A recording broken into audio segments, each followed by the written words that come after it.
On my right hand, there were lines of fishing stakes resembling a mysterious system of half-submerged bamboo fences, incomprehensible in its division of the domain of tropical fishes, and crazy of aspect, as if abandoned forever by some nomad tribe of fishermen now gone to the other end of the ocean. For there was no sign of human habitation as far as the eye could reach. To the left, a group of barren islets, suggesting ruins of stone walls, towers, and blockhouses, had its foundations set in a blue sea that itself looked solid, so still and stable did it lie below my feet. Even the track of light from the westering sun shone smoothly, without that animated glitter which tells of an imperceptible ripple. And when I turned my head to take a parting glance at the tug which had just left us anchored outside the bar, I saw the straight line of the flat shore joined to the stable sea, edge to edge with a perfect and unmarked closeness, in one levelled floor half brown, half blue under the enormous dome of the sky, corresponding in their insignificance to the islets of the sea. Two small clumps of trees, one on each side of the only fault in the impeccable joint, marked the mouth of the river Mainum we had just left on the first preparatory stage of our homeward journey.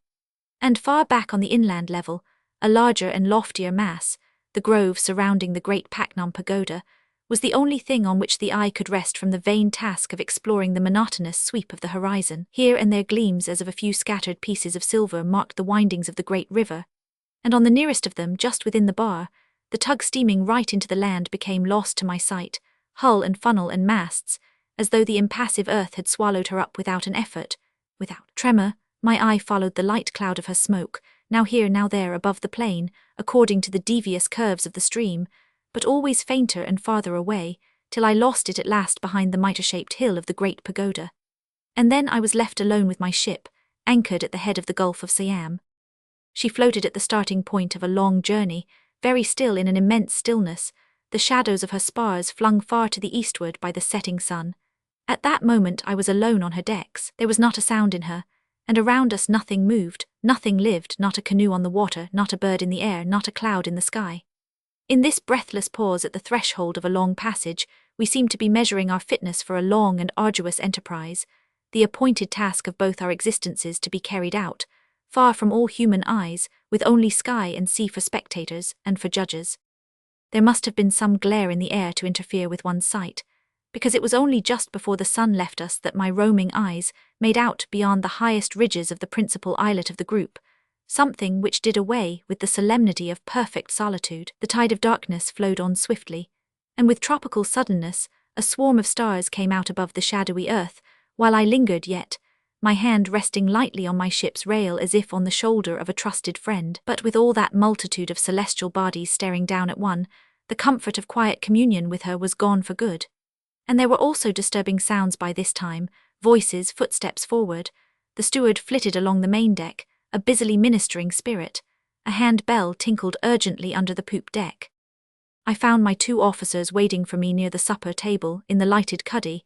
We sat down at once, and as I helped the chief mate I said, "Are you aware that there is a ship anchored inside the islands? I saw her mastheads above the ridge as the sun went down." He raised sharply his simple face, overcharged by a terrible growth of whisker, and emitted his usual ejaculations. "Bless my soul, sir, you don't say so." My second mate was a round-cheeked, silent young man, grave beyond his years, I thought, but as our eyes happened to meet I detected a slight quiver on his lips. I looked down at once. It was not my part to encourage sneering on board my ship. It must be said, too, that I knew very little of my officers. In consequence of certain events of no particular significance, except to myself, I had been appointed to the command only a fortnight before. Neither did I know much of the hands forward. All these people had been together for 18 months or so, and my position was that of the only stranger on board.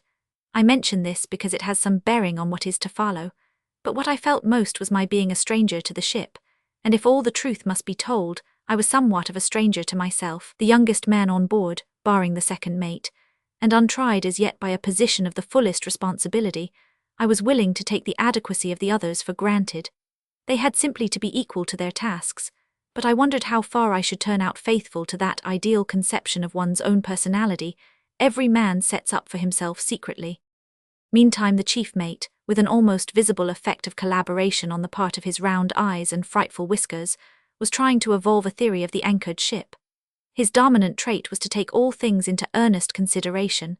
He was of a painstaking turn of mind.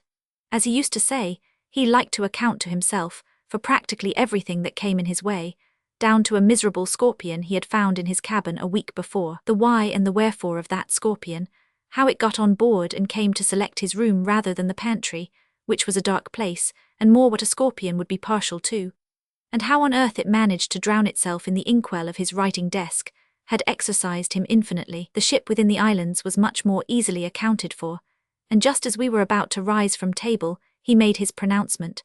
She was, he doubted not, a ship from home lately arrived. Probably she drew too much water to cross the bar except at the top of spring tides.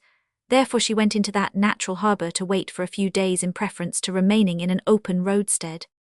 That's so, confirmed the second mate suddenly in his slightly hoarse voice. She draws over 20 feet. She's the Liverpool ship Sephora with a cargo of coal, 123 days from Cardiff. We looked at him in surprise. The tugboat skipper told me when he came on board for your letters, sir, explained the young man. He expects to take her up the river the day after tomorrow. After thus overwhelming us with the extent of his information, he slipped out of the cabin.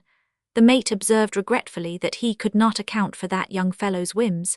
What prevented him telling us all about it at once? He wanted to know.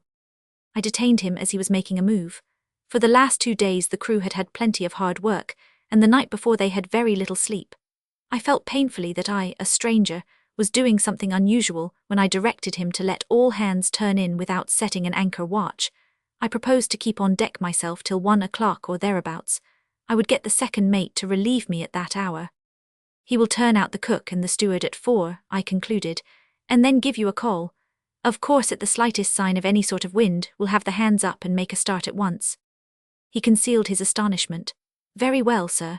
Outside the cuddy he put his head in the second mate's door to inform him of my unheard-of caprice to take a 5 hours anchor watch on myself. I heard the other raise his voice incredulously. What, the captain himself? Then a few more murmurs, a door closed, then another. A few moments later I went on deck. My strangeness, which had made me sleepless, had prompted that unconventional arrangement, as if I had expected in those solitary hours of the night to get on terms with the ship of which I knew nothing, manned by men of whom I knew very little more, fast alongside a wharf, littered like any ship in port with a tangle of unrelated things, invaded by unrelated shore people. I had hardly seen her yet properly. Now, as she lay cleared for sea, the stretch of her main deck seemed to me very fine under the stars, very fine, very roomy for her size, and very inviting. I descended the poop and paced the waist, my mind picturing to myself the coming passage through the Malay archipelago, down the Indian Ocean, and up the Atlantic. All its phases were familiar enough to me, every characteristic, all the alternatives which were likely to face me on the high seas, everything, except the novel responsibility of command. But I took heart from the reasonable thought that the ship was like other ships, the men like other men, and that the sea was not likely to keep any special surprises expressly for my discomfiture. Arrived at that comforting conclusion, I bethought myself of a cigar and went below to get it. All was still down there. Everybody at the after end of the ship was sleeping profoundly. I came out again on the quarterdeck, agreeably at ease in my sleeping suit on that warm, breathless night, barefooted, a glowing cigar in my teeth, and going forward, I was met by the profound silence of the fore end of the ship. Only as I passed the door of the forecastle, I heard a deep, quiet, trustful sigh of some sleeper inside. And suddenly, I rejoiced in the great security of the sea as compared with the unrest of the land, in my choice of that untempted life, presenting no disquieting problems, invested with an elementary moral beauty by the absolute straightforwardness of its appeal, and by the singleness of its purpose. The riding light in the forrigging burned with a clear, untroubled, as if symbolic, flame, confident and bright in the mysterious shades of the night. Passing on my way aft along the other side of the ship, I observed that the rope-side ladder, put over, no doubt, for the master of the tug when he came to fetch away our letters, had not been hauled in as it should have been. I became annoyed at this, for exactitude in some small matters is the very soul of discipline. Then I reflected that I had myself peremptorily dismissed my officers from duty, and by my own act had prevented the anchor watch being formally set, and things properly attended to. I asked myself whether it was wise ever to interfere with the established routine of duties, even from the kindest of motives. My action might have made me appear eccentric. Goodness only knew how that absurdly whiskered mate would account for my conduct, and what the whole ship thought of that informality of their new captain. I was vexed with myself. Not from compunction certainly, But, as it were mechanically, I proceeded to get the ladder in myself. Now a side ladder of that sort is a light affair and comes in easily, yet my vigorous tug, which should have brought it flying on board, merely recoiled upon my body in a totally unexpected jerk. What the devil? I was so astounded by the immovableness of that ladder that I remained stark still, trying to account for it to myself like that imbecile mate of mine. In the end, of course, I put my head over the rail. The side of the ship made an opaque belt of shadow on the darkling glassy shimmer of the sea, but I saw at once something elongated and pale floating very close to the ladder. Before I could form a guess, a faint flash of phosphorescent light, which seemed to issue suddenly from the naked body of a man, flickered in the sleeping water with the elusive, silent play of summer lightning in a night sky. With a gasp I saw revealed to my stare a pair of feet, the long legs, a broad livid back immersed right up to the neck in a greenish cadaverous glow. One hand, awash, clutched the bottom rung of the ladder. He was complete but for the head, a headless corpse. The cigar dropped out of my gaping mouth with a tiny plop, and a short hiss quite audible in the absolute stillness of all things under heaven. At that I suppose he raised up his face, a dimly pale oval in the shadow of the ship's side, but even then I could only barely make out down there the shape of his black-haired head. However, it was enough for the horrid, frost-bound sensation which had gripped me about the chest to pass off. The moment of vain exclamations was past, too. I only climbed on the spare spar and leaned over the rail as far as I could, to bring my eyes nearer to that mystery floating alongside. As he hung by the ladder like a resting swimmer, the sea lightning played about his limbs at every stir, and he appeared in it ghastly, silvery, fish-like. He remained as mute as a fish, too. He made no motion to get out of the water, either. It was inconceivable that he should not attempt to come on board, and strangely troubling to suspect that perhaps he did not want to. And my first words were prompted by just that troubled incertitude. "What's the matter?" I asked in my ordinary tone, speaking down to the face upturned exactly under mine. "Cramp," it answered no louder. Then, slightly anxious, "I say, no need to call anyone." "I was not going to," I said. "Are you alone on deck?" "Yes." I had somehow the impression that he was on the point of letting go the ladder to swim away beyond my ken, mysterious as he came. But for the moment, this being appearing as if he had risen from the bottom of the sea, it was certainly the nearest land to the ship, wanted only to know the time. I told him. And he, down there, tentatively. "I suppose your captain's turned in." "I am sure he isn't," I said. He seemed to struggle with himself, for I heard something like the low, bitter murmur of doubt. "What's the good?" His next words came out with a hesitating effort. "Look here, my man, could you call him out quietly?" I thought the time had come to declare myself. "I am the captain." I heard a "by Jove" whispered at the level of the water. The phosphorescence flashed in the swirl of the water all about his limbs. His other hand seized the ladder. "My name's Leggatt." The voice was calm and resolute. A good voice. The self-possession of that man had somehow induced a corresponding state in myself. It was very quietly that I remarked, "You must be a good swimmer." "Yes, I've been in the water practically since 9 o'clock. The question for me now is whether I am to let go this ladder and go on swimming till I sink from exhaustion, or to come on board here." I felt this was no mere formula of desperate speech, but a real alternative in the view of a strong soul. I should have gathered from this that he was young. Indeed, it is only the young who are ever confronted by such clear issues. But at the time it was pure intuition on my part. A mysterious communication was established already between us two, in the face of that silent, darkened tropical sea. I was young, too, young enough to make no comment. The man in the water began suddenly to climb up the ladder, and I hastened away from the rail to fetch some clothes. Before entering the cabin I stood still, listening in the lobby at the foot of the stairs. A faint snore came through the closed door of the chief mate's room. The second mate's door was on the hook, but the darkness in there was absolutely soundless. He, too, was young and could sleep like a stone. Remained the steward, but he was not likely to wake up before he was called. I got a sleeping suit out of my room and, coming back on deck, saw the naked man from the sea sitting on the main hatch, glimmering white in the darkness, his elbows on his knees and his head in his hands. In a moment he had concealed his damp body in a sleeping suit of the same grey-striped pattern as the one I was wearing, and followed me like my double on the poop. Together we moved right aft, barefooted, silent. "What is it?" I asked in a deadened voice, taking the lighted lamp out of the binnacle and raising it to his face. "An ugly business." He had rather regular features, a good mouth, light eyes under somewhat heavy dark eyebrows, a smooth square forehead, no growth on his cheeks, a small brown mustache and a well-shaped round chin. His expression was concentrated, meditative under the inspecting light of the lamp I held up to his face, such as a man thinking hard in solitude might wear. My sleeping suit was just right for his size, a well-knit young fellow of 25 at most. He caught his lower lip with the edge of white, even teeth. "Yes," I said, replacing the lamp in the binnacle. The warm, heavy tropical night closed upon his head again. "There's a ship over there," he murmured. "Yes, I know, the Sephora. Did you know of us?" "Hadn't the slightest idea. I am the mate of her." He paused and corrected himself. "I should say I was." "Aha, something wrong?" "Yes, very wrong indeed. I've killed a man." "What do you mean, just now?" "No, on the passage, weeks ago, 39 south, when I say a man." "Fit of temper," I suggested confidently. The shadowy, dark head, like mine, seemed to nod imperceptibly above the ghostly grey of my sleeping suit. It was, in the night, as though I had been faced by my own reflection in the depths of a sombre and immense mirror. "A pretty thing to have to own up to for a Conway boy," murmured my double distinctly. "You're a Conway boy." "I am," he said as if startled, then slowly, "Perhaps you too." It was so, but being a couple of years older I had left before he joined.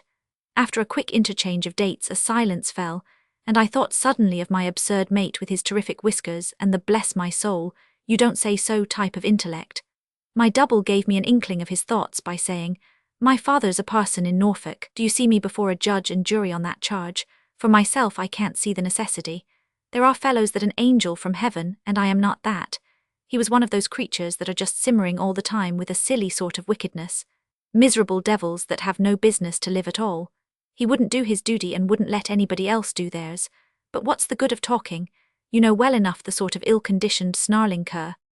He appealed to me as if our experiences had been as identical as our clothes, and I knew well enough the pestiferous danger of such a character where there are no means of legal repression, and I knew well enough also that my double there was no homicidal ruffian. I did not think of asking him for details, and he told me the story roughly in brusque, disconnected sentences. I needed no more. I saw it all going on as though I were myself inside that other sleeping suit. It happened while we were setting a reefed foresail at dusk. Reefed foresail, you understand the sort of weather. The only sail we had left to keep the ship running, so you may guess what it had been like for days. Anxious sort of job, that. He gave me some of his cursed insolence at the sheet. I tell you I was overdone with this terrific weather that seemed to have no end to it. Terrific, I tell you, and a deep ship. I believe the fellow himself was half crazed with funk. It was no time for gentlemanly reproof, so I turned round and felled him like an ox. He up and at me. We closed just as an awful sea made for the ship. All hands saw it coming and took to the rigging, but I had him by the throat, and went on shaking him like a rat, the men above us yelling, "Look out, look out!"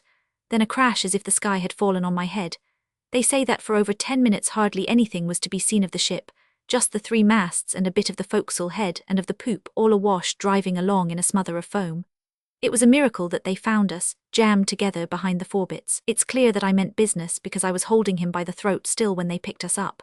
He was black in the face. It was too much for them. It seems they rushed us aft together, gripped as we were, screaming murder, like a lot of lunatics, and broke into the cuddy. And the ship running for her life, touch and go all the time, any minute her last in a sea fit to turn your hair grey only a looking at it.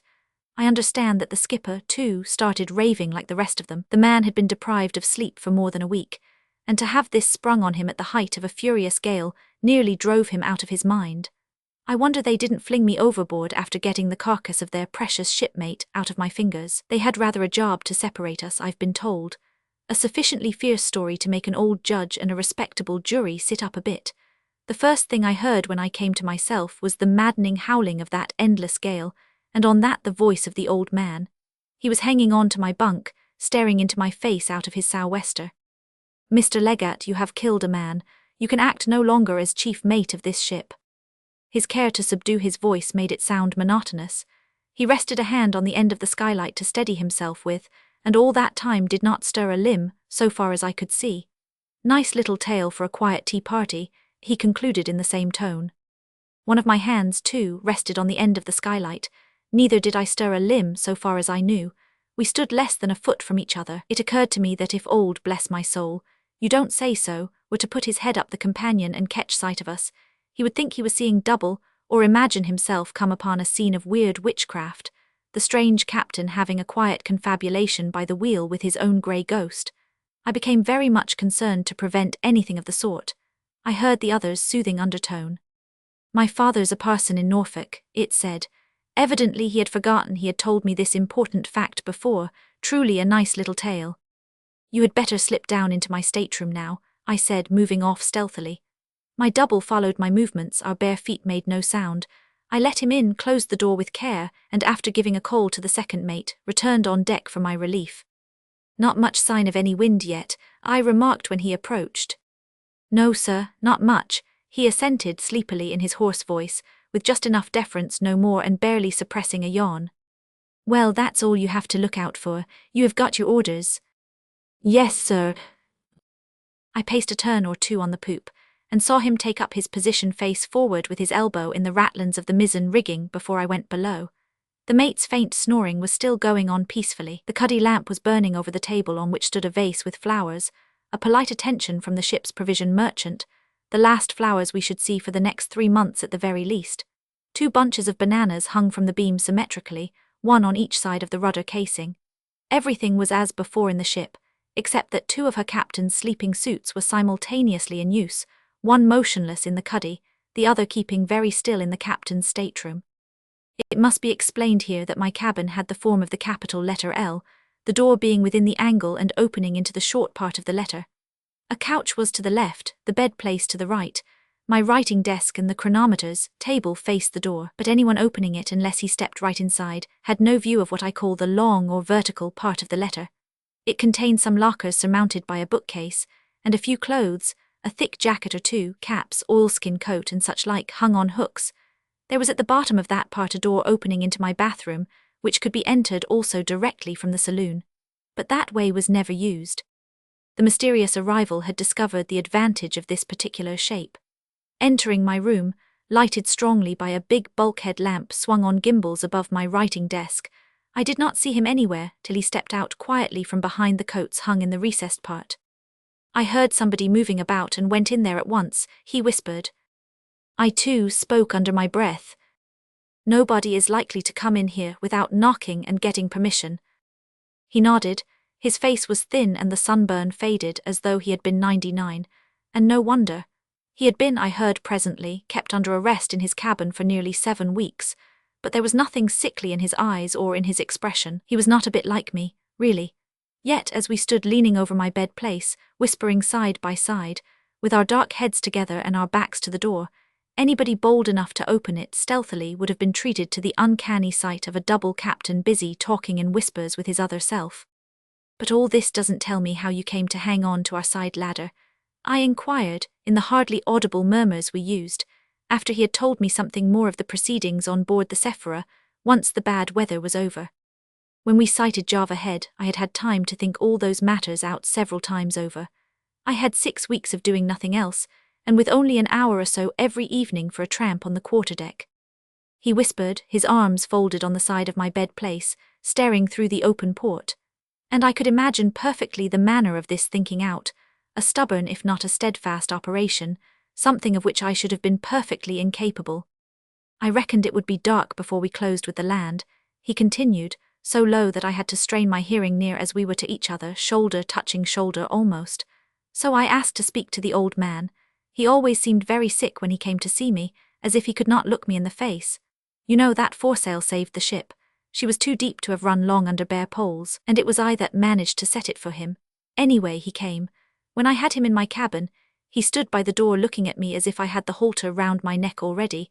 I asked him right away to leave my cabin door unlocked at night while the ship was going through Sunda Straits. There would be the Java coast within 2 or 3 miles off Anya Point. I wanted nothing more. I've had a prize for swimming my 2nd year in the Conway. I can believe it, I breathed out. God only knows why they locked me in every night. To see some of their faces you'd have thought they were afraid I'd go about at night strangling people. Am I a murdering brute? Do I look it? By Jove, if I had been he wouldn't have trusted himself like that into my room. You'll say I might have chucked him aside and bolted out there and then. It was dark already. Well, no, and for the same reason I wouldn't think of trying to smash the door. There would have been a rush to stop me at the noise, and I did not mean to get into a confounded scrimmage. Somebody else might have got killed, for I would not have broken out only to get chucked back, and I did not want any more of that work. He refused, looking more sick than ever. He was afraid of the men, and also of that old second mate of his who had been sailing with him for years, a grey-headed old humbug. And his steward, too, had been with him devil knows how long, 17 years or more, a dogmatic sort of loafer who hated me like poison, just because I was the chief mate. No chief mate ever made more than one voyage in the Sephora, you know. Those two old chaps ran the ship. Devil only knows what the skipper wasn't afraid of. All his nerve went to pieces altogether in that hellish spell of bad weather we had. Of what the law would do to him, of his wife perhaps. Oh yes, she's on board, though I don't think she would have meddled. She would have been only too glad to have me out of the ship in any way. The brand of Cain business, don't you see? That's all right. I was ready enough to go off wandering on the face of the earth, and that was price enough to pay for an able of that sort. Anyhow, he wouldn't listen to me. This thing must take its course. I represent the law here. He was shaking like a leaf. So you woe? No, then I hope you will be able to sleep on that, I said and turned my back on him. I wonder that you can, cries he and locks the door. Well, after that I couldn't, not very well. That was 3 weeks ago. We have had a slow passage through the Java Sea, drifted about Karamata for 10 days. When we anchored here they thought, I suppose, it was all right. The nearest land, and that's 5 miles, is the ship's destination. The consul would soon set about catching me, and there would have been no object in holding to these islets there. I don't suppose there's a drop of water on them. I don't know how it was, but tonight that steward, after bringing me my supper, went out to let me eat it and left the door unlocked. And I ate it all there was too. After I had finished I strolled out on the quarterdeck. I don't know that I meant to do anything. A breath of fresh air was all I wanted, I believe. Then a sudden temptation came over me. I kicked off my slippers and was in the water before I had made up my mind fairly. Somebody heard the splash and they raised an awful hullabaloo. He's gone, lower the boats, he's committed suicide. No, he's swimming. Certainly I was swimming. It's not so easy for a swimmer like me to commit suicide by drowning. I landed on the nearest islet before the boat left the ship's side. I heard them pulling about in the dark, hailing and so on, but after a bit they gave up. Everything quieted down and the anchorage became still as death. I sat down on a stone and began to think. I felt certain they would start searching for me at daylight. There was no place to hide on those stony things, and if there had been, what would have been the good? But now I was clear of that ship, I was not going back. So after a while I took off all my clothes, tied them up in a bundle with a stone inside, and dropped them in the deep water on the outer side of that islet. That was suicide enough for me. Let them think what they liked, but I didn't mean to drown myself. I meant to swim till I sank, but that's not the same thing. I struck out for another of these little islands, and it was from that one that I first saw your riding light. Something to swim for. I went on easily, and on the way I came upon a flat rock a foot or two above water. In the daytime, I dare say, you might make it out with a glass from your poop. I scrambled up on it and rested myself for a bit. Then I made another start. That last spell must have been over a mile. His whisper was getting fainter and fainter, and all the time he stared straight out through the porthole, in which there was not even a star to be seen. I had not interrupted him. There was something that made comment impossible in his narrative, or perhaps in himself, a sort of feeling, a quality which I can't find a name for. And when he ceased, all I found was a futile whisper. So you swam for our light? Yes, straight for it. It was something to swim for. I couldn't see any stars low down because the coast was in the way, and I couldn't see the land either. The water was like glass. One might have been swimming in a confounded 1,000 feet deep cistern with no place for scrambling out anywhere. But what I didn't like was the notion of swimming round and round like a crazed bullock before I gave out. And as I didn't mean to go back. No. Do you see me being hauled back, stark naked, off one of these little islands by the scruff of the neck and fighting like a wild beast? Somebody would have got killed for certain, and I did not want any of that. So I went on. Then your ladder. Why didn't you hail the ship? I asked a little louder. He touched my shoulder lightly. Lazy footsteps came right over our heads and stopped. The second mate had crossed from the other side of the poop, and might have been hanging over the rail for all we knew. He couldn't hear us talking, could he? My double breathed into my very ear anxiously. His anxiety was in answer, a sufficient answer, to the question I had put to him, an answer containing all the difficulty of that situation. I closed the porthole quietly to make sure. A louder word might have been overheard. Who's that? He whispered then. My second mate, but I don't know much more of the fellow than you do. And I told him a little about myself. I had been appointed to take charge while I least expected anything of the sort, not quite a fortnight ago. I didn't know either the ship or the people. Hadn't had the time in port to look about me or size anybody up, and as to the crew, all they knew was that I was appointed to take the ship home. For the rest, I was almost as much of a stranger on board as himself, I said, and at the moment I felt it most acutely. I felt that it would take very little to make me a suspect person in the eyes of the ship's company. He had turned about meantime, and we, the two strangers in the ship, faced each other in identical attitudes. "Your ladder," he murmured after a silence. "Who'd have thought of finding a ladder hanging over at night in a ship anchored out here?" I felt just then a very unpleasant faintness. After the life I've been leading for 9 weeks, anybody would have got out of condition. I wasn't capable of swimming round as far as your rudder chains. And lo and behold, there was a ladder to get hold of. After I gripped it, I said to myself, what's the good? When I saw a man's head looking over, I thought I would swim away presently and leave him shouting, in whatever language it was. I didn't mind being looked at. I liked it. And then you speaking to me so quietly, as if you had expected me, made me hold on a little longer. It had been a confounded lonely time. I don't mean while swimming. I was glad to talk a little to somebody that didn't belong to the Sephora. As to asking for the captain, that was a mere impulse. It could have been no use with all the ship knowing about me and the other people pretty certain to be round here in the morning. I don't know, I wanted to be seen to talk with somebody before I went on. I don't know what I would have said. "Fine night, isn't it?" or something of the sort. "Do you think they will be round here presently?" I asked with some incredulity. "Quite likely," he said faintly. He looked extremely haggard all of a sudden. His head rolled on his shoulders. "H1000, we shall see then. Meantime get into that bed," I whispered.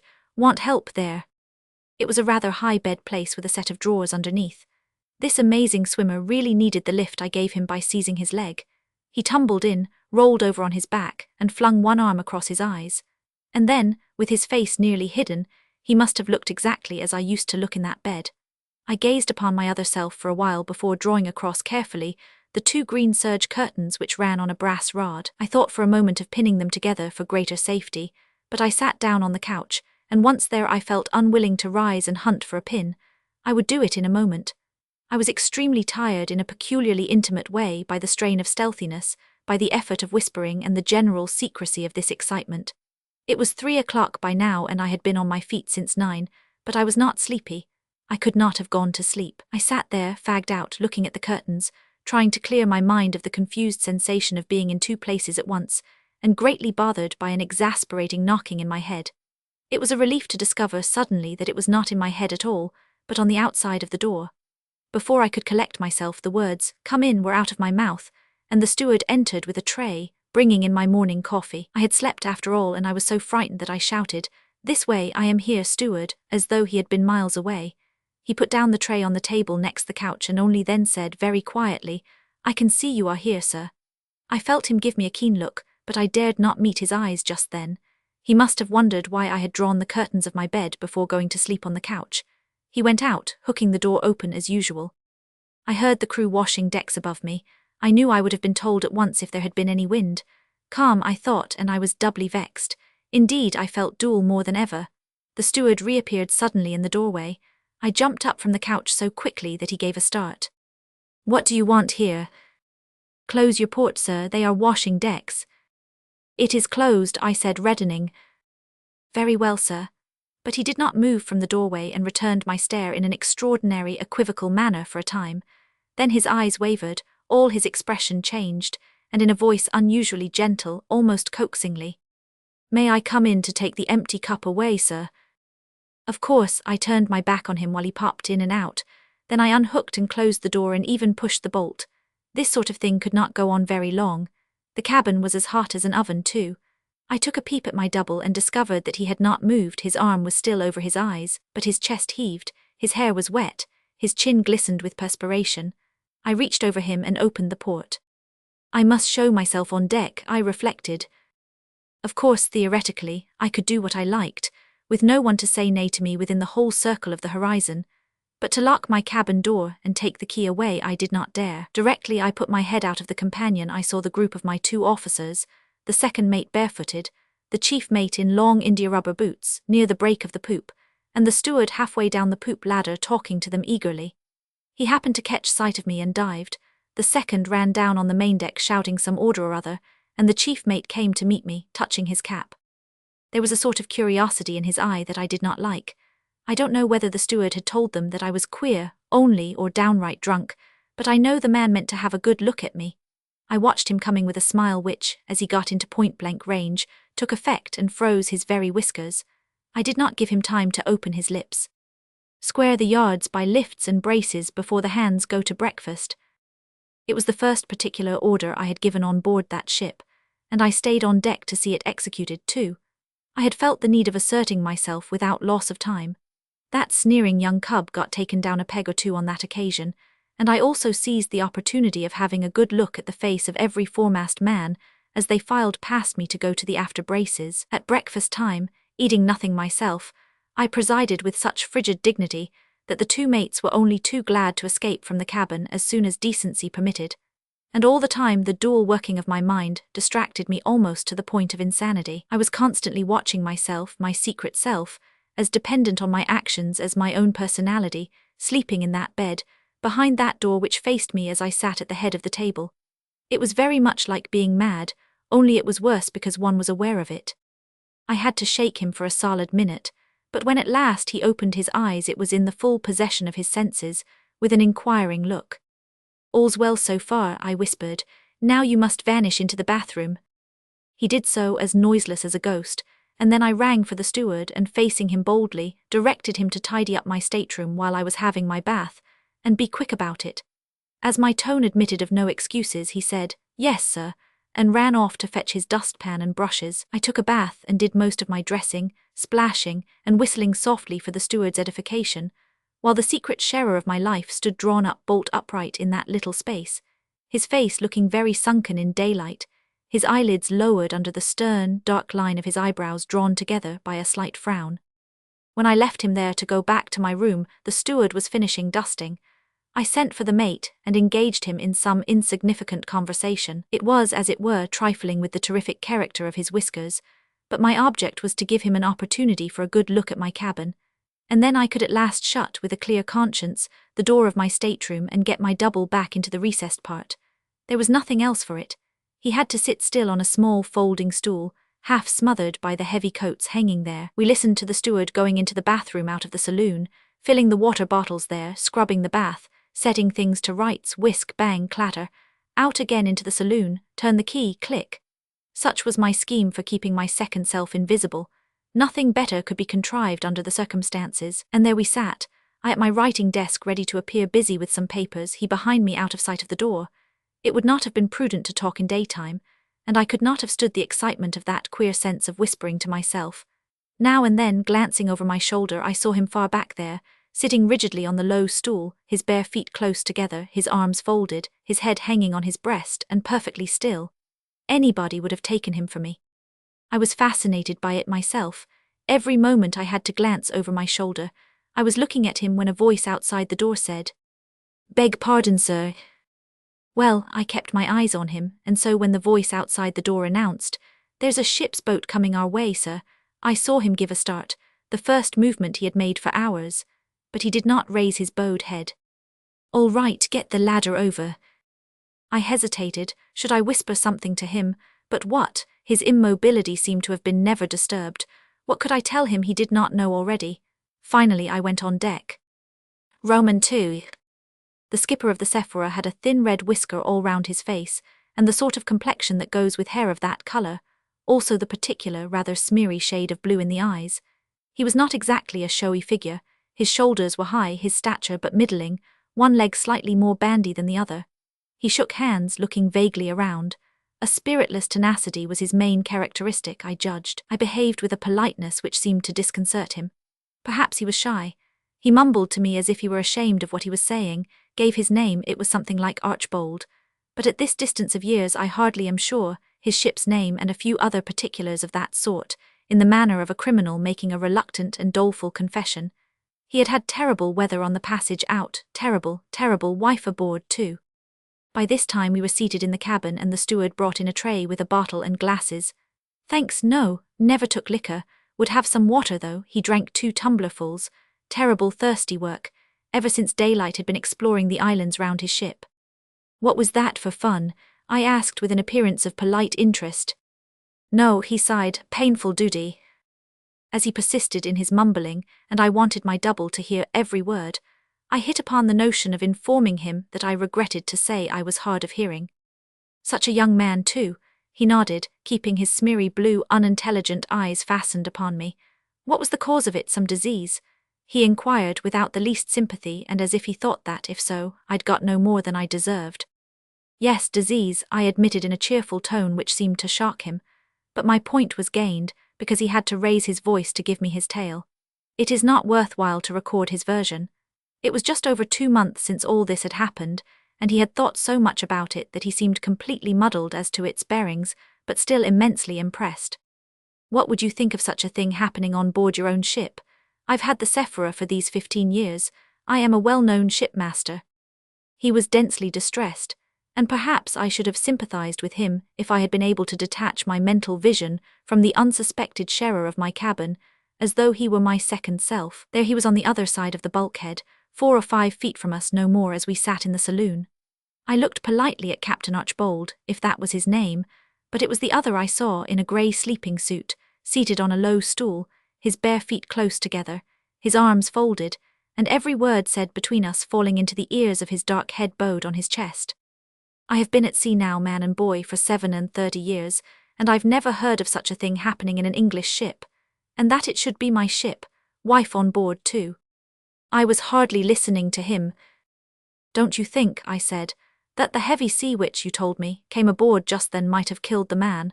I have seen the sheer weight of a sea kill a man very neatly, by simply breaking his neck. Good God, he uttered impressively, fixing his smeary blue eyes on me. The sea, no man killed by the sea ever looked like that. He seemed positively scandalized at my suggestion, and as I gazed at him certainly not prepared for anything original on his part, he advanced his head close to mine and thrust his tongue out at me so suddenly that I couldn't help starting back. After scoring over my calmness in this graphic way, he nodded wisely. If I had seen the sight, he assured me, I would never forget it as long as I lived. The weather was too bad to give the corpse a proper sea burial, so next day at dawn they took it up on the poop, covering its face with a bit of bunting. He read a short prayer, and then, just as it was in its oilskins and long boots, they launched it amongst those mountainous seas that seemed ready every moment to swallow up the ship herself and the terrified lives on board of her. That reefed foresail saved you, I threw in. Under God it did, he exclaimed fervently. It was by a special mercy I firmly believe that it stood some of those hurricane squalls. It was the setting of that sail which, I began. God's own hand in it, he interrupted me. Nothing less could have done it. I don't mind telling you that I hardly dared give the order. It seemed impossible that we could touch anything without losing it, and then our last hope would have been gone. The terror of that gale was on him yet. I let him go on for a bit, then said casually, as if returning to a minor subject. You were very anxious to give up your mate to the shore people, I believe. He was, to the law. His obscure tenacity on that point had in it something incomprehensible and a little awful, something, as it were, mystical, quite apart from his anxiety that he should not be suspected of countenancing any doings of that sort. 37 virtuous years at sea, of which over 20 of immaculate command, and the last 15 in the Sephora, seemed to have laid him under some pitiless obligation. And you know, he went on, groping shamefacedly amongst his feelings, I did not engage that young fellow. His people had some interest with my owners. I was in a way forced to take him on. He looked very smart, very gentlemanly and all that. But do you know, I never liked him somehow. I am a plain man. You see, he wasn't exactly the sort for the chief mate of a ship like the Sephora. I had become so connected in thoughts and impressions with the secret sharer of my cabin that I felt as if I, personally, were being given to understand that I, too, was not the sort that would have done for the chief mate of a ship like the Sephora. I had no doubt of it in my mind. Not at all the style of man, you understand, he insisted superfluously, looking hard at me. I smiled urbanely. He seemed at a loss for a while. I suppose I must report a suicide. Beg pardon. Suicide, that's what I'll have to write to my owners directly I get in. Unless you manage to recover him before tomorrow, I assented dispassionately. I mean alive. He mumbled something which I really did not catch, and I turned my ear to him in a puzzled manner. He fairly bawled. The land, I say, the mainland is at least 7 miles off my anchorage. About that. My lack of excitement, of curiosity, of surprise, of any sort of pronounced interest, began to arouse his distrust. But except for the felicitous pretense of deafness, I had not tried to pretend anything.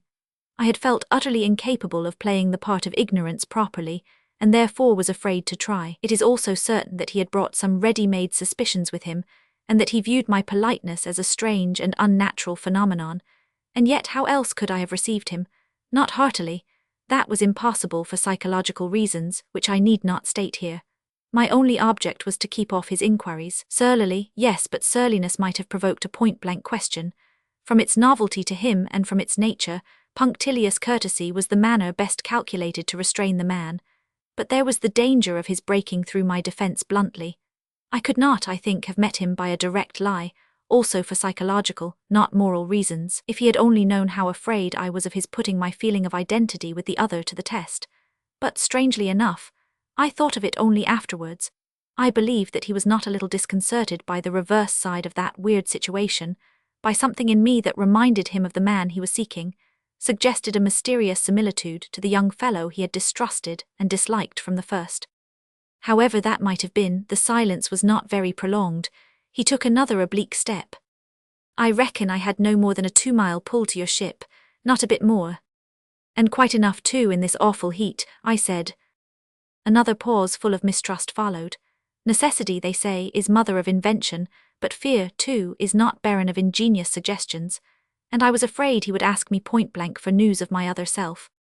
Nice little saloon, isn't it? I remarked, as if noticing for the first time the way his eyes roamed from one closed door to the other. And very well fitted out, too.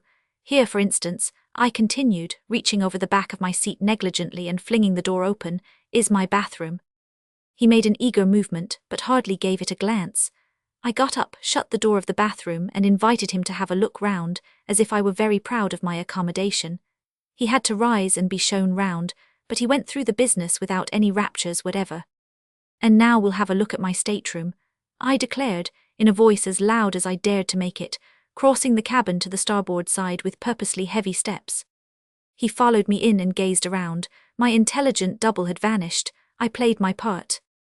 Very convenient, isn't it? Very nice, very comf. He didn't finish and went out brusquely as if to escape from some unrighteous wiles of mine. But it was not to be. I had been too frightened not to feel vengeful. I felt I had him on the run, and I meant to keep him on the run. My polite insistence must have had something menacing in it, because he gave in suddenly, and I did not let him off a single item. Mate's room, pantry, storerooms, the very sail locker which was also under the poop. He had to look into them all. When at last I showed him out on the quarterdeck, he drew a long, spiritless sigh, and mumbled dismally that he must really be going back to his ship now. I desired my mate, who had joined us, to see to the captain's boat. The man of whiskers gave a blast on the whistle which he used to wear hanging round his neck, and yelled, "Sephiroth's away." My double down there in my cabin must have heard, and certainly could not feel more relieved than one. 4 fellows came running out from somewhere forward and went over the side, while my own men, appearing on deck too, lined the rail. I escorted my visitor to the gangway ceremoniously, and nearly overdid it. He was a tenacious beast. On the very ladder he lingered, and in that unique, guiltily conscientious manner of sticking to the point. "I say, you don't think that?" I covered his voice loudly. "Certainly not, I am delighted, goodbye." I had an idea of what he meant to say, and just saved myself by the privilege of defective hearing. He was too shaken generally to insist, but my mate, close witness of that parting, looked mystified, and his face took on a thoughtful cast. As I did not want to appear as if I wished to avoid all communication with my officers, he had the opportunity to address me. "Seems a very nice man. His boat's crew told our chaps a very extraordinary story, if what I am told by the steward is true. I suppose you had it from the captain, sir?" "Yes, I had a story from the captain." "A very horrible affair, isn't it, sir?" "It is. Beats all these tales we hear about murders in Yankee ships." "I don't think it beats them. I don't think it resembles them in the least." "Bless my soul, you don't say so. But of course I've no acquaintance whatever with American ships, not I, so I couldn't go against your knowledge. It's horrible enough for me. But the queerest part is that those fellows seem to have some idea the man was hidden aboard here. They had really. Did you ever hear of such a thing? Preposterous, isn't it? We were walking to and fro athwart the quarterdeck. No one of the crew forward could be seen, the day was Sunday, and the mate pursued. There was some little dispute about it, our chaps took offence. As if we would harbour a thing like that, they said. Wouldn't you like to look for him in our coal hole? Quite a tiff, but they made it up in the end. I suppose he did drown himself, don't you, sir? I don't suppose anything. You have no doubt in the matter, sir? None whatever. I left him suddenly. I felt I was producing a bad impression, but with my double down there, it was most trying to be on deck. And it was almost as trying to be below. Altogether a nerve-trying situation, but on the whole I felt less torn in two when I was with him. There was no one in the whole ship whom I dared take into my confidence. Since the hands had got to know his story, it would have been impossible to pass him off for anyone else, and an accidental discovery was to be dreaded now more than ever. The steward being engaged in laying the table for dinner, we could talk only with our eyes when I first went down. Later in the afternoon we had a cautious try at whispering. The Sunday quietness of the ship was against us. The stillness of air and water around her was against us. The elements, the men were against us. Everything was against us in our secret partnership. Time itself, for this could not go on forever. The very trust in Providence was, I suppose, denied to his guilt. Shall I confess that this thought cast me down very much? And as to the chapter of accidents which counts for so much in the Book of Success, I could only hope that it was closed. For what favourable accident could be expected? Did you hear everything? Were my first words as soon as we took up our position side by side, leaning over my bed place? He had, and the proof of it was his earnest whisper. The man told you he hardly dared to give the order. I understood the reference to be to that saving foresail. Yes, he was afraid of it being lost in the setting. I assure you he never gave the order. He may think he did, but he never gave it. He stood there with me on the break of the poop after the main topsail blew away, and whimpered about our last hope, positively whimpered about it and nothing else, and the night coming on. To hear one skipper go on like that in such weather was enough to drive any fellow out of his mind. It worked me up into a sort of desperation. I just took it into my own hands and went away from him, boiling, but what's the use telling you? You know, do you think that if I had not been pretty fierce with them I should have got the men to do anything? Not I, the bosun, perhaps. Perhaps it wasn't a heavy sea, it was a sea gone mad. I suppose the end of the world will be something like that, and a man may have the heart to see it coming once and be done with it, but to have to face it day after day, I don't blame anybody. I was precious little better than the rest. Only, I was an officer of that old coal wagon anyhow. I quite understand. I conveyed that sincere assurance into his ear. He was out of breath with whispering. I could hear him pant slightly. It was all very simple. The same strung-up force which had given 24 men a chance at least for their lives, had in a sort of recoil crushed an unworthy mutinous existence. But I had no leisure to weigh the merits of the matter. Footsteps in the saloon, a heavy knock. There's enough wind to get under way with, sir. Here was the call of a new claim upon my thoughts and even upon my feelings. Turn the hands up, I cried through the door. I'll be on deck directly. I was going out to make the acquaintance of my ship. Before I left the cabin our eyes met, the eyes of the only two strangers on board. I pointed to the recess part where the little camp stool awaited him and laid my finger on my lips. He made a gesture, somewhat vague, a little mysterious, accompanied by a faint smile as if of regret. This is not the place to enlarge upon the sensations of a man who feels for the first time a ship move under his feet to his own independent word. In my case they were not unalloyed. I was not wholly alone with my command, for there was that stranger in my cabin, or rather I was not completely and wholly with her. Part of me was absent. That mental feeling of being in two places at once affected me physically as if the mood of secrecy had penetrated my very soul. Before an hour had elapsed since the ship had begun to move, having occasion to ask the mate, he stood by my side, to take a compass bearing of the pagoda, I caught myself reaching up to his ear in whispers. I say I caught myself, but enough had escaped to startle the man. I can't describe it otherwise than by saying that he shied, a grave, preoccupied manner, as though he were in possession of some perplexing intelligence, did not leave him henceforth. A little later I moved away from the rail to look at the compass with such a stealthy gait that the helmsman noticed it, and I could not help noticing the unusual roundness of his eyes. These are trifling instances, though it's to no commander's advantage to be suspected of ludicrous eccentricities.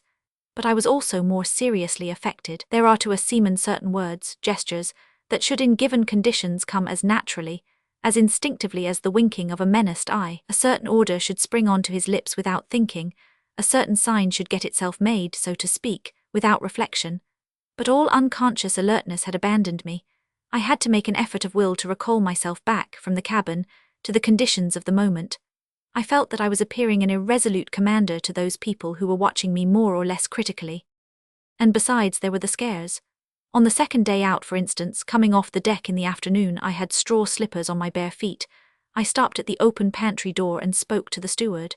He was doing something there with his back to me. At the sound of my voice, he nearly jumped out of his skin, as the saying is, and incidentally broke a cup. "What on earth's the matter with you?" I asked, astonished. He was extremely confused. "Beg your pardon, sir, I made sure you were in your cabin." "You see I was." "No, sir, I could have sworn I had heard you moving in there not a moment ago. It's most extraordinary. Very sorry, sir." I passed on with an inward shudder.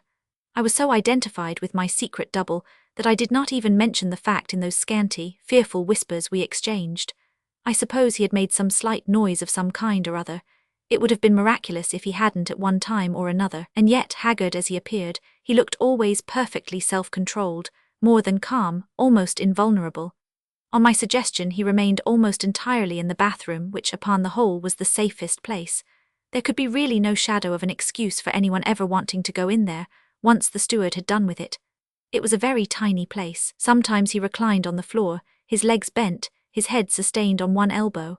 At others I would find him on the camp stool, sitting in his grey sleeping suit and with his cropped dark hair like a patient, unmoved convict.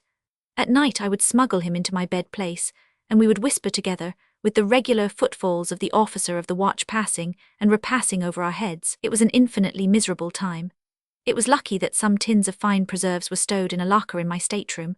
Hard bread I could always get hold of, and so he lived on stewed chicken, pate de foie gras, asparagus, cooked oysters, sardines, on all sorts of abominable sham delicacies out of tins. My early morning coffee he always drank, and it was all I dared do for him in that respect. Every day there was the horrible manoeuvring to go through so that my room, and then the bathroom, should be done in the usual way. I came to hate the sight of the steward, to abhor the voice of that harmless man. I felt that it was he who would bring on the disaster of discovery. It hung like a sword over our heads. The fourth day out, I think, we were then working down the east side of the Gulf of Siam, tack for tack, in light winds and smooth water. The fourth day, I say, of this miserable juggling with the unavoidable. As we sat at our evening meal, that man, whose slightest movement I dreaded, after putting down the dishes, ran up on deck busily. This could not be dangerous. Presently he came down again, and then it appeared that he had remembered a coat of mine, which I had thrown over a rail to dry after having been wetted in a shower which had passed over the ship in the afternoon. Sitting stolidly at the head of the table, I became terrified at the sight of the garment on his arm. Of course he made for my door. There was no time to lose. "Steward," I thundered. My nerves were so shaken that I could not govern my voice and conceal my agitation. This was the sort of thing that made my terrifically whiskered mate tap his forehead with his forefinger. I had detected him using that gesture while talking on deck with a confidential air to the carpenter. It was too far to hear a word, but I had no doubt that this pantomime could only refer to the strange new captain. "Yes, sir," the pale-faced steward turned resignedly to me. It was this maddening course of being shouted at, checked without rhyme or reason, arbitrarily chased out of my cabin, suddenly called into it, sent flying out of his pantry on incomprehensible errands, that accounted for the growing wretchedness of his expression. "Where are you going with that coat?" "To your room, sir." "Is there another shower coming?" "I'm sure I don't know, sir. Shall I go up again and see, sir?" "No, never mind." My object was attained, as of course my other self in there would have heard everything that passed. During this interlude my two officers never raised their eyes off their respective plates, but the lip of that confounded cub, the second mate, quivered visibly. I expected the steward to hook my coat on and come out at once. He was very slow about it, but I dominated my nervousness sufficiently not to shout after him. Suddenly I became aware, it could be heard plainly enough, that the fellow for some reason or other was opening the door of the bathroom. It was the end. The place was literally not big enough to swing a cat in. My voice died in my throat and I went stony all over. I expected to hear a yell of surprise and terror and made a movement, but had not the strength to get on my legs. Everything remained still. Had my second self taken the poor wretch by the throat? I don't know what I could have done next moment if I had not seen the steward come out of my room, close the door, and then stand quietly by the sideboard. Saved, I thought, but no, lost, gone, he was gone. I laid my knife and fork down and leaned back in my chair. My head swam. After a while, when sufficiently recovered to speak in a steady voice, I instructed my mate to put the ship round at 8 o'clock himself. I won't come on deck, I went on. I think I'll turn in, and unless the wind shifts I don't want to be disturbed before midnight. I feel a bit seedy. You did look middling bad a little while ago, the chief mate remarked without showing any great concern. They both went out, and I stared at the steward clearing the table. There was nothing to be read on that wretched man's face, but why did he avoid my eyes, I asked myself. Then I thought I should like to hear the sound of his voice. Steward. Sir, startled as usual. Where did you hang up that coat? In the bathroom, sir, the usual anxious tone. It's not quite dry yet, sir. For some time longer I sat in the cuddy. Had my double vanished as he had come, but of his coming there was an explanation, whereas his disappearance would be inexplicable. I went slowly into my dark room, shut the door, lighted the lamp, and for a time dared not turn round. When at last I did, I saw him standing bolt upright in the narrow recessed part. It would not be true to say I had a shock, but an irresistible doubt of his bodily existence flitted through my mind. Can it be, I asked myself, that he is not visible to other eyes than mine? It was like being haunted. Motionless, with a grave face, he raised his hand slightly at me in a gesture which meant clearly, Heavens, what a narrow escape! Narrow indeed. I think I had come creeping quietly as near insanity as any man who has not actually gone over the border. That gesture restrained me, so to speak. The mate with the terrific whiskers was now putting the ship on the other tack. In the moment of profound silence which follows upon the hands going to their stations, I heard on the poop his raised voice, Hard a-lee, and the distant shout of the order repeated on the main deck. The sails in that light breeze made but a faint fluttering noise. It ceased. The ship was coming round slowly. I held my breath in the renewed stillness of expectation. One wouldn't have thought that there was a single living soul on her decks. A sudden brisk shout, "Mainsail haul!" broke the spell, and in the noisy cries and rush overhead of the men running away with the main brace, we too, down in my cabin, came together in our usual position by the bed-place. He did not wait for my question. I heard him fumbling here and just managed to squat myself down in the bath. He whispered to me. The fellow only opened the door and put his arm in to hang the coat up, all the same. I never thought of that, I whispered back, even more appalled than before at the closeness of the shave, and marvelling at that something unyielding in his character which was carrying him through so finely. There was no agitation in his whisper. Whoever was being driven distracted, it was not he. He was sane, and the proof of his sanity was continued when he took up the whispering again. It would never do for me to come to life again. It was something that a ghost might have said. But what he was alluding to was his old captain's reluctant admission of the theory of suicide. It would obviously serve his turn, if I had understood at all the view which seemed to govern the unalterable purpose of his action. You must maroon me as soon as ever you can get amongst these islands off the Cambodge shore, he went on. Maroon you? We are not living in a boy's adventure tale, I protested. His scornful whispering took me up. We aren't indeed. There's nothing of a boy's tale in this, but there's nothing else for it. I want no more. You don't suppose I am afraid of what can be done to me? Prison or gallows or whatever they may please, but you don't see me coming back to explain such things to an old fellow in a wig and 12 respectable tradesmen, do you? What can they know whether I am guilty or not, or of what I am guilty either? That's my affair. What does the Bible say? Driven off the face of the earth. Very well, I am off the face of the earth now. As I came at night, so I shall go. Impossible, I murmured. You can't. Can't, not naked like a soul on the day of judgment. I shall freeze on to this sleeping suit. The last day is not yet, and you have understood thoroughly, didn't you? I felt suddenly ashamed of myself. I may say truly that I understood, and my hesitation in letting that man swim away from my ship's side had been a mere sham sentiment, a sort of cowardice. It can't be done now till next night, I breathed out. The ship is on the offshore tack and the wind may fail us. As long as I know that you understand, he whispered. But of course you do. It's a great satisfaction to have got somebody to understand. You seem to have been there on purpose. And in the same whisper, as if we two whenever we talked had to say things to each other which were not fit for the world to hear, he added, It's very wonderful. We remained side by side talking in our secret way, but sometimes silent or just exchanging a whispered word or two at long intervals. and as usual he stared through the port. A breath of wind came now and again into our faces. The ship might have been moored in dark, so gently and on an even keel she slipped through the water, that did not murmur even at our passage, shadowy and silent like a phantom sea. At midnight I went on deck, and to my mate's great surprise put the ship round on the other tack. His terrible whiskers flitted round me in silent criticism. I certainly should not have done it if it had been only a question of getting out of that sleepy gulf as quickly as possible. I believe he told the second mate, who relieved him, that it was a great want of judgment. The other only yawned. That intolerable cub shuffled about so sleepily, and lolled against the rails in such a slack, improper fashion that I came down on him sharply. "Aren't you properly awake yet?" "Yes, sir, I am awake." "Well then, be good enough to hold yourself as if you were, and keep a lookout. If there's any current, we'll be closing with some islands before daylight. The east side of the gulf is fringed with islands, some solitary, others in groups. On the blue background of the high coast, they seem to float on silvery patches of calm water, arid and grey, or dark green, and rounded like clumps of evergreen bushes, with the larger ones, a mile or two long, showing the outlines of ridges, ribs of grey rock under the dark mantle of matted leafage. Unknown to trade, to travel, almost to geography, the manner of life they harbour is an unsolved secret. There must be villages, settlements of fishermen at least, on the largest of them, and some communication with the world is probably kept up by native craft. But all that forenoon, as we headed for them, fanned along by the faintest of breezes, I saw no sign of man or canoe in the field of the telescope. I kept on pointing at the scattered group.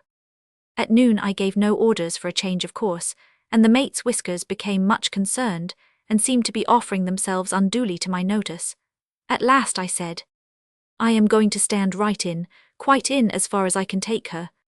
The stare of extreme surprise imparted an air of ferocity also to his eyes, and he looked truly terrific for a moment. "We're not doing well in the middle of the Gulf," I continued casually.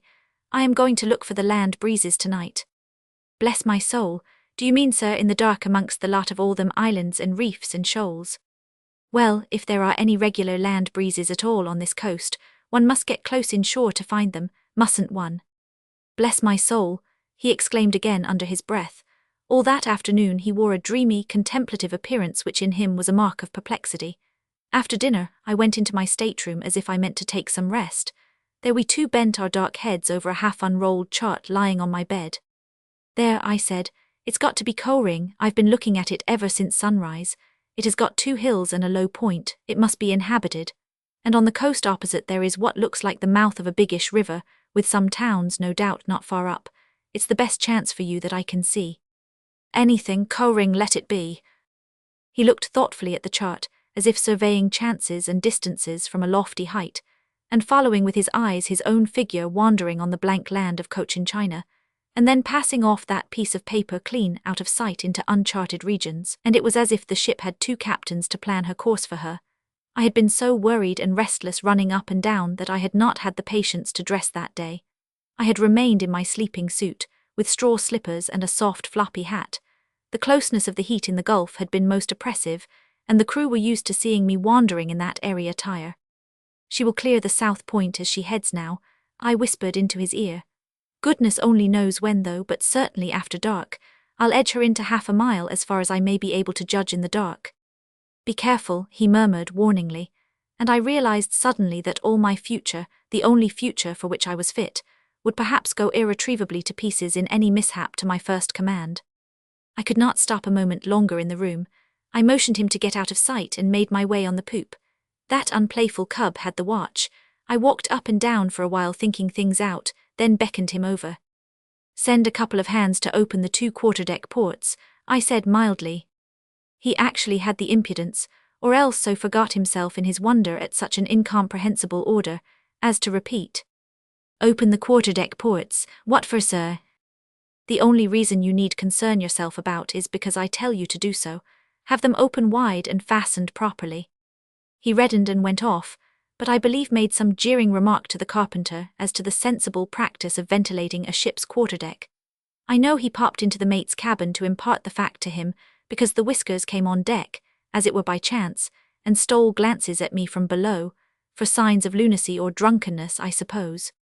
A little before supper, feeling more restless than ever, I rejoined for a moment my second self, and to find him sitting so quietly was surprising, like something against nature inhuman. I developed my plan in a hurried whisper.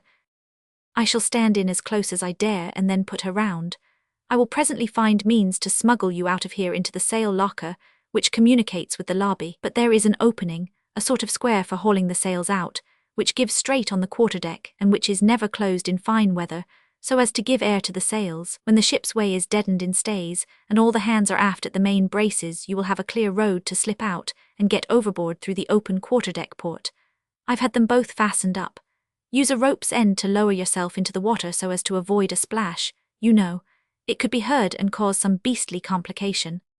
He kept silent for a while, then whispered, I understand. I won't be there to see you go, I began with an effort. The rest, I only hope I have understood too. You have, from first to last, and for the first time there seemed to be a faltering, something strained in his whisper. He caught hold of my arm, but the ringing of the supper bell made me start. He didn't though, he only released his grip.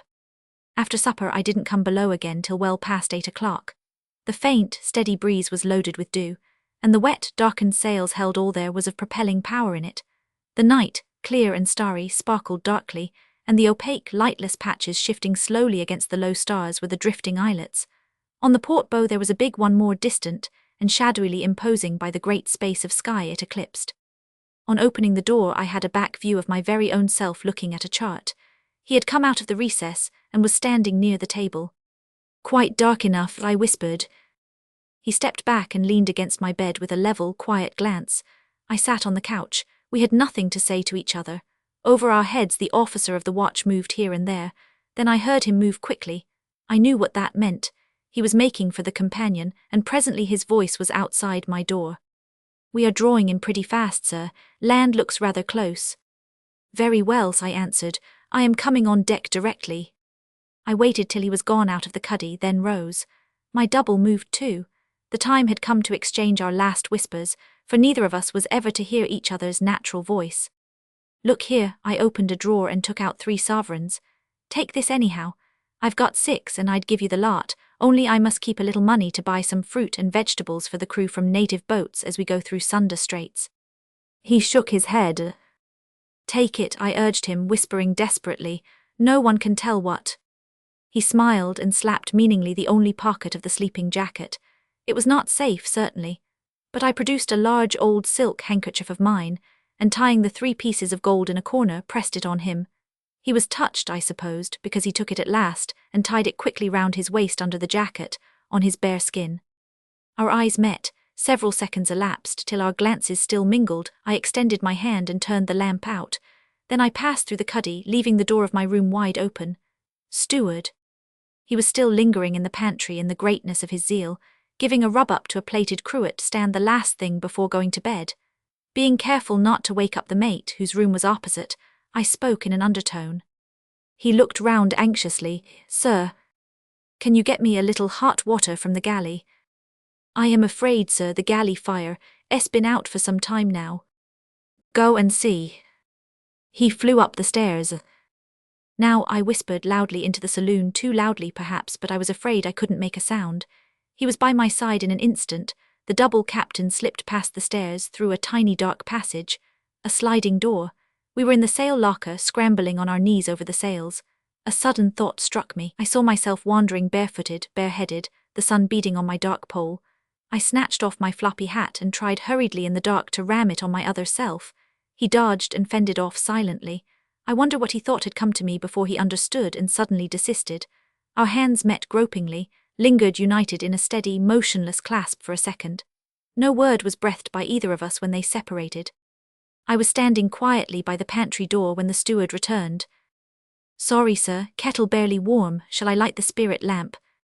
Never mind. I came out on deck slowly.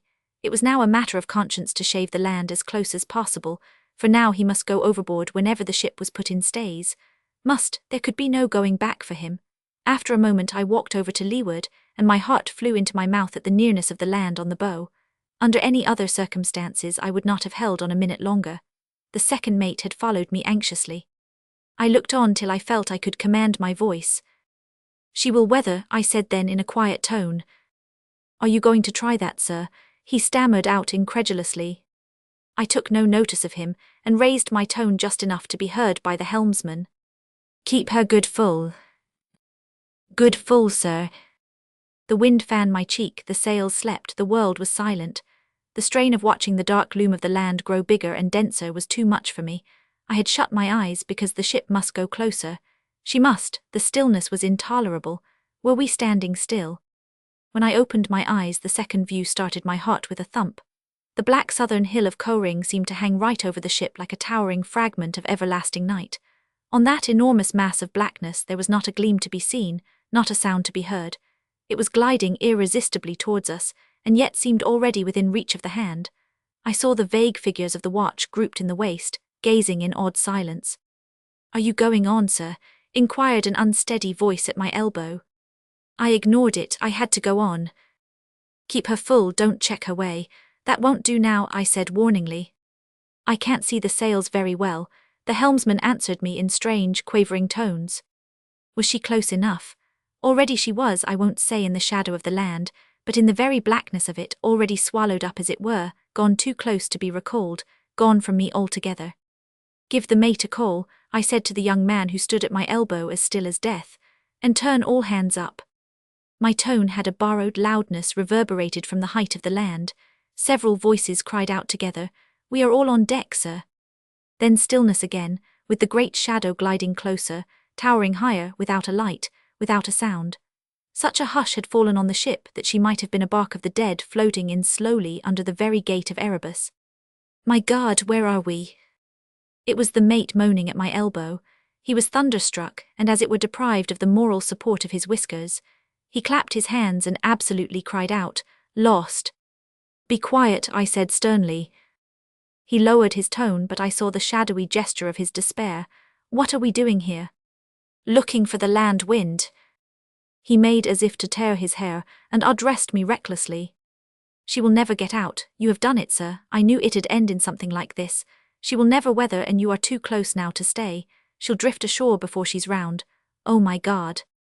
I caught his arm as he was raising it to batter his poor devoted head, and shook it violently. "She's ashore already," he wailed, trying to tear himself away. "Is she? Keep good full there." "Good full, sir," cried the helmsman in a frightened, thin, childlike voice. I hadn't let go the mate's arm and went on shaking it. "Ready about, do you hear? You go forward, shake and stop there, shake and hold your noise, shake, and see these head sheets properly overhauled, shake, shake, shake." And all the time I dared not look towards the land lest my heart should fail me. I released my grip at last, and he ran forward as if fleeing for dear life. I wondered what my double there in the sail locker thought of this commotion. He was able to hear everything, and perhaps he was able to understand why, on my conscience, it had to be thus close, no less. My first order, hardily, re-echoed ominously under the towering shadow of Koh-ring as if I had shouted in a mountain gorge, and then I watched the land intently. In that smooth water and light wind it was impossible to feel the ship coming to. No, I could not feel her, and my second self was making now ready to ship out and lower himself overboard. Perhaps he was gone already. The great black mass brooding over our very mastheads began to pivot away from the ship's side silently. And now I forgot the secret stranger ready to depart, and remembered only that I was a total stranger to the ship. I did not know her. Would she do it? How was she to be handled? I swung the mainyard and waited helplessly. She was perhaps stopped, and her very fate hung in the balance, with the black mass of Koh-ring like the gate of the everlasting night towering over her taffrail. What would she do now? Had she way on her yet? I stepped to the side swiftly, and on the shadowy water I could see nothing except a faint phosphorescent flash revealing the glassy smoothness of the sleeping surface. It was impossible to tell, and I had not learned yet the feel of my ship. Was she moving? What I needed was something easily seen, a piece of paper which I could throw overboard and watch. I had nothing on me. To run down for it I didn't dare. There was no time. All at once my strained, yearning stare distinguished a white object floating within a yard of the ship's side. White on the black water. A phosphorescent flash passed under it. What was that thing? I recognized my own floppy hat. It must have fallen off his head, and he didn't bother. Now I had what I wanted, the saving mark for my eyes. But I hardly thought of my other self, now gone from the ship, to be hidden forever from all friendly faces, to be a fugitive and a vagabond on the earth, with no brand of the curse on his sane forehead to stay a slaying hand. Too proud to explain. And I watched the hat, the expression of my sudden pity for his mere flesh. It had been meant to save his homeless head from the dangers of the sun, and now, behold, it was saving the ship, by serving me for a mark to help out the ignorance of my strangeness. Ha! It was drifting forward, warning me just in time that the ship had gathered sternaway. "Shift the helm," I said in a low voice to the seaman standing still like a statue. The man's eyes glistened wildly in the binnacle light, as he jumped round to the other side and spun round the wheel. I walked to the break of the poop. On the overshadowed deck, all hands stood by the forebraces waiting for my order. The stars ahead seemed to be gliding from right to left, and all was so still in the world that I heard the quiet remark, "She's round," passed in a tone of intense relief between two seamen. "Let go and hold." The foreyards ran round with a great noise amidst cheery cries, and now the frightful whiskers made themselves heard giving various orders. Already the ship was drawing ahead, and I was alone with her. Nothing, no one in the world should stand now between us, throwing a shadow on the way of silent knowledge and mute affection, the perfect communion of a seaman with his first command. Walking to the taffrail, I was in time to make out, on the very edge of a darkness thrown by a towering black mass like the very gateway of Erebus. Yes, I was in time to catch an evanescent glimpse of my white hat left behind to mark the spot where the secret sharer of my cabin and of my thoughts, as though he were my second self, had lowered himself into the water to take his punishment. A free man, a proud swimmer striking out for a new destiny.